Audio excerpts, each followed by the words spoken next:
Se você ainda não sabe qual é a diferença entre SQL, NoSQL e NewSQL, fica comigo nesse vídeo que eu vou te mostrar. Até alguns anos atrás, no mundo dos bancos de dados, a vida era mais simples e tranquila. Tudo girava em torno de SQL, mas certo dia veio a revolução da tecnologia e o aumento absurdo dos dados. E a vida nunca mais foi a mesma. E foi aí que surgiu novas soluções para atender essa demanda do mercado. E foi assim que nasceu o NoSQL. E agora, recentemente, o NewSQL. E antes de entrar nesse assunto, eu quero recapitular aqui o que é o SQL. SQL é a linguagem de consulta de bancos de dados relacionais. É o nosso banco de dados tradicional, estruturado, relacional, onde as tabelas são armazenadas e se relacionam entre si, né? De forma mais simples possível, eu estou tentando explicar aqui. E o banco NoSQL, o que acontece? Ele tem mais flexibilidade, escalabilidade, ele permite que os desenvolvedores experimentem e interajam de forma mais rápida, sem precisar lidar com as restrições que o banco de dados relacional tem. Os esquemas, as regras e tudo mais, os relacionamentos entre as tabelas. Isso facilita o desenvolvimento de aplicativos e outras aplicações. E esses bancos de dados no SQL são projetados para lidar com grandes volumes de dados e picos de tráfego, porque nesses tempos de internet são dados sendo acessados ao mesmo tempo de forma uma escala muito grande. Imagina, por exemplo, vai abrir ingresso do show do YouTube, todo mundo comprando ingresso no mesmo segundo. É um pico no banco de dados, muitas vezes o sistema caía, né? Geralmente, antigamente era assim, hoje em dia eles já conseguem ficar no ar. É esse tipo de necessidade que eu estou falando. E depois veio esse termo NewSQL. O que é um NewSQL? É tentar juntar o melhor dos dois mundos.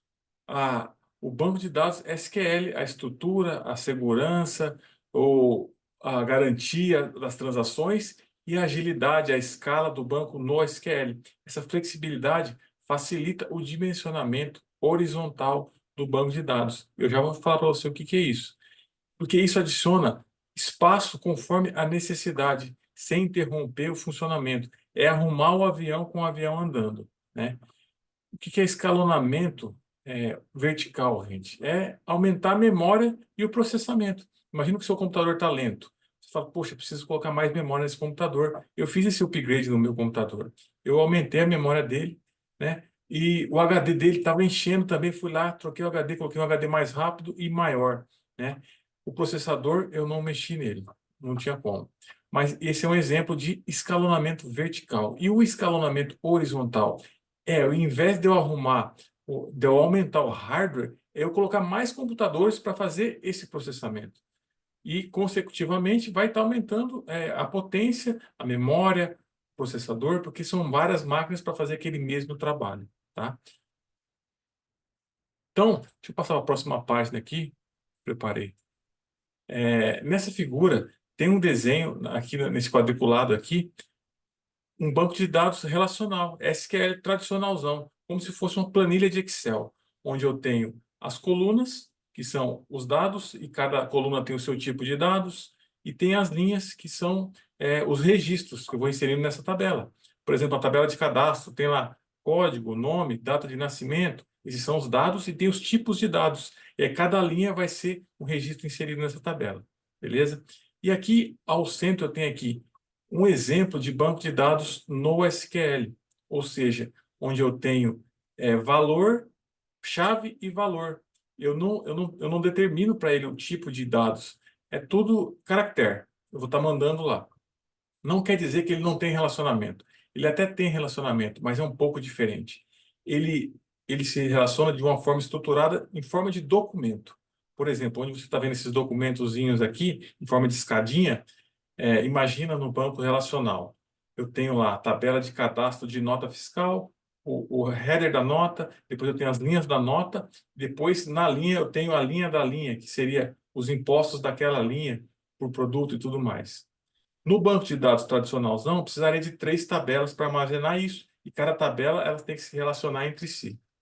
No banco de dados no SQL, eu armazeno isso tudo em um único objeto. dentro dessa própria, por exemplo, eu tenho um objeto lá que se chama nota fiscal, aí dentro da nota fiscal eu tenho as linhas da nota, essas linhas da nota têm os impostos dessa linha, e por aí vai. E deixa eu dar um exemplo para você aqui, para ficar mais fácil. Aqui, você está vendo aqui no meu lado, esse lado aqui, no meu lado direito, deve ser o seu lado esquerdo, um arquivo JSON, que é um exemplo de banco de dados no SQL, onde ele vem lá, ó, number, date, customer, que é o cliente, preço e as tags, né? Ou seja, ele vai vir o label e o valor, chave, valor. E aí, isso vai ser armazenado no meu banco, beleza? No banco de dados relacional, olha aqui, é um formato de tabela.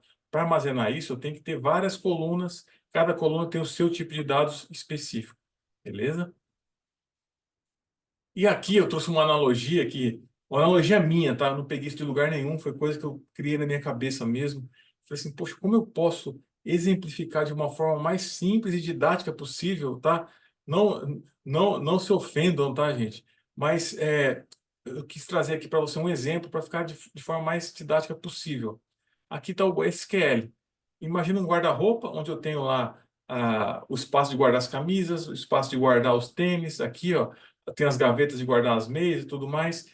Cada coisa em seu devido lugar, beleza, tá ali, tá estruturado certinho, tipo de dados e o que eu guardo em cada lugar. Aqui ao centro, eu tenho um exemplo de banco de dados no SQL. É um guarda-roupa onde eu posso pegar essas informações e ir colocando lá dentro, jogando lá dentro, como se fosse um grande baú, onde não tem as divisórias, ou até tem as divisórias, mas eu vou colocando lá. E aí isso eu ganho agilidade. De forma mais rápida, eu vou imputando os dados lá. E eu não preciso me preocupar onde eu vou estar colocando e qual tipo eu vou estar colocando em que lugar. Então eu ganhei essa agilidade. Só que tudo tem um preço, tá? E qual que é o melhor dos dois mundos que estão tentando fazer? Juntar os dois, que seria o NewSQL, que é a evolução do SQL junto com o NoSQL, que seria a expansão, né? É um banco de dados com o melhor dos dois mundos. Aí seria esse closet gigantesco aí, onde eu posso abrir esse balcão que está aqui, ó, esse balcão, como se fosse esse balcão aqui. Eu abro e jogo lá dentro, vou jogando meus dados lá, como está nessa figura do meio aqui do NoSQL. É um exemplo que eu trouxe aqui para você tentar entender, assim, na sua cabeça, imaginar como seria organizado os dados lá dentro, beleza? E aí no SQL eu não preciso me preocupar. Posso guardar o tênis lá em cima, posso guardar o tênis dentro da gaveta, não importa o lugar. Eu vou estar colocando a informação ali, beleza? E agora eu vou entrar numa parte um pouquinho mais técnica. Deixa eu tirar até a minha imagem daqui. Quais são os bancos de dados mais populares? Relacional, em primeiro lugar. Oracle é o maior de todos, né? Depois vem o Postgre, que é esse elefante aqui, o símbolo do Postgre, o MySQL, o MariaDB e o Axis também, né? A gente pode considerar aí. São os mais populares. E o que depois, os NoSQL mais populares são o Cassandra, o MongoDB, essa folhinha aqui é o símbolo do MongoDB, o Redis, são os mais populares, e o NewSQL. Tem esse Cloud Spanner, que é da Google, o VoltDB, esse Cockroach DB, que é usado pelo Nubank, pelo Hard Rock também. Então, são esses os mais populares. Depois, se você quiser aprofundar um pouco, você dá uma pesquisada lá. Aí, o que as principais diferenças dele, né? O banco de dados relacional, ele tem esse ACID Transactions. E o que é ACID Transactions? Aquela garantia do banco de dados que eu falei para você. É um acrônimo que significa atomicidade, consistência, isolamento e durabilidade. Você não precisa decorar isso. Eu só anotei aqui, se caso você ficar curioso. Mas o que é a ACID Transaction, Douglas? É isso, é um acrônimo que significa a consistência, a durabilidade e a segurança dos dados ali. No banco de dados, no SQL, a gente não tem essa segurança, porque eu estou mandando só arquivo texto ali. Então, eu posso mandar uma data no campo, no lugar que é arquivo texto, e se eu não estruturar certinho, eu posso receber dados inválidos, né? Então, eu não tenho essa segurança, essa estrutura, essas regras. Então, tem o lado bom e o lado ruim, beleza? No banco NewSQL eu tenho esses transactions, beleza. Eu tenho o suporte do SQL, no banco de dados SQL tradicionalzão. Eu tenho os padrões que eu falei para você. Só que eu não tenho a escala horizontal, que é aquele exemplo que eu dei, de várias máquinas trabalhando ao mesmo tempo, né? Eu não tenho uma alta disponibilidade, porque até hoje em dia no cloud eu até consigo uma alta disponibilidade, mas geralmente não tem essa alta disponibilidade tanto quanto o outro banco de dados. Aquele exemplo que eu dei do ticket lá do show do YouTube, um grande pico de pessoas acessando ao mesmo tempo. Eu vou dar exemplos já de sistemas que usam cada banco, aí vai ficar mais simples de entender. É, Aí o banco no SQL, ele não tem esse de transactions, ele não tem o suporte da linguagem SQL para eu ir lá e fazer select no banco. Eu tenho que usar JavaScript, tenho que usar API para ir lá buscar os dados e tudo mais. Não tem essa padronização. E aí, no New SQL, seria o melhor dos dois mundos. Seria eu juntar toda aquela robustez, aquela flexibilidade, a segurança, né? A consistência, a durabilidade, a extração de dados de forma mais simples do banco SQL com o NoSQL. Aí você fala assim, poxa, Douglas, então quer dizer que agora vamos usar só NewSQL, vai acabar o banco de dados SQL, NoSQL? Não, gente, não é assim. Porque uma empresa, ela é uma empresa grande, ela tem vários sistemas e cada sistema pode ter uma necessidade diferente de banco de dados, né? Agora, no próximo slide, eu vou mostrar para você. Por exemplo, aqui, ó, vamos pegar aqui o Oracle. Uma empresa grande que tem ações na bolsa de valores, ela tem um grande ERP, um Oracle, um SAP, que tem um banco de dados relacional por trás desse ERP. Ela tem um CRM, ela tem um e-commerce, ela tem um sistema de manufatura, ela tem um sistema de vendas, ela tem um sistema que controla as transações ali, contas a pagar, contas a receber, tudo mais. Então, é banco de dados relacional. Só que essa empresa ela não tem um único sistema, ela tem vários sistemas satélites em torno desse sistema principal dela, que aí pode sim, esses outros sistemas podem ter outros bancos de dados, NoSQL, NewSQL, depende do negócio da empresa.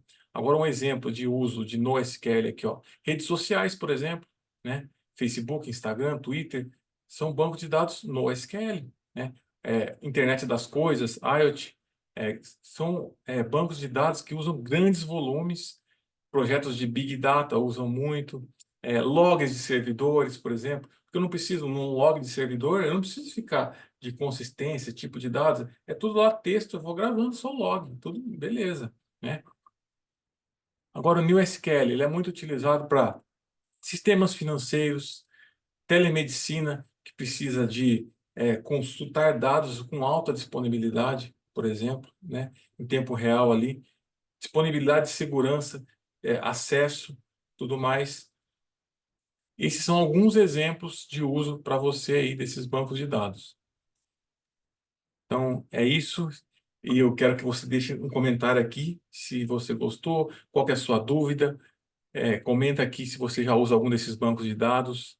Se você quer conhecer mais, também quer fazer parte da comunidade SQL Experts, também vou deixar o link aqui para você saber mais da nossa comunidade, para a gente crescer juntos e dominar essas linguagens de bancos de dados aí.